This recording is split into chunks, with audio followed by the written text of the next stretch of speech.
And so within a few decades after Gutenberg, there's an explosion of printing presses all over Europe. By the turn of the century, 300 European cities have printing presses, i.e. by 1500, 300 European cities have printing presses. By the late 1500s, 20 million copies of books had sold. Now this is in a civilization that 100 years ago didn't know how to read and write. This is in a civilization that 100 years ago, the Catholic Church would kill you if you owned a science book. Right? You all know this time. But with the coming of the printing press, everything changes. And what's going to happen when you can spread a science book, a work of ethics, a work of philosophy, a work of anything? What's going to happen when you can mass produce it and distribute it 20, 30, 50,000 copies? The population becomes what? More and more educated.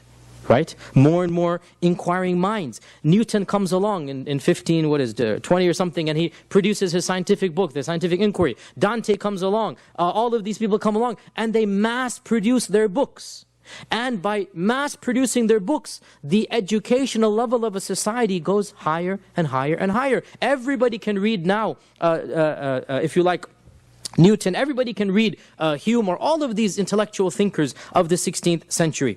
Now, Columbus, as you know, discovered America. He actually got lost. He thought he discovered India. He discovered America around this time. And within a generation of Columbus, printing presses were established in Mexico City and in other North American regions.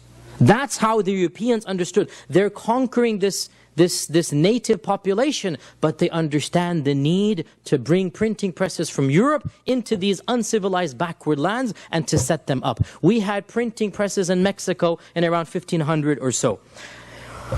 What's happening in the Muslim world? Here is where the decline has already begun. Now the closing of the minds happens. What's happening in the Muslim world? Well, remember the printing press was discovered or invented in 1436.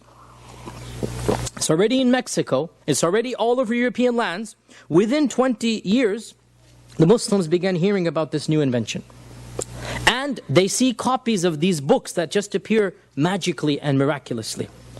Once upon a time, what did they do with new inventions? They embraced it, they adopted it, and they made it better. But we now find the tide is changing. We now find the Muslim psyche, the Muslim mindset is undergoing its own revolution.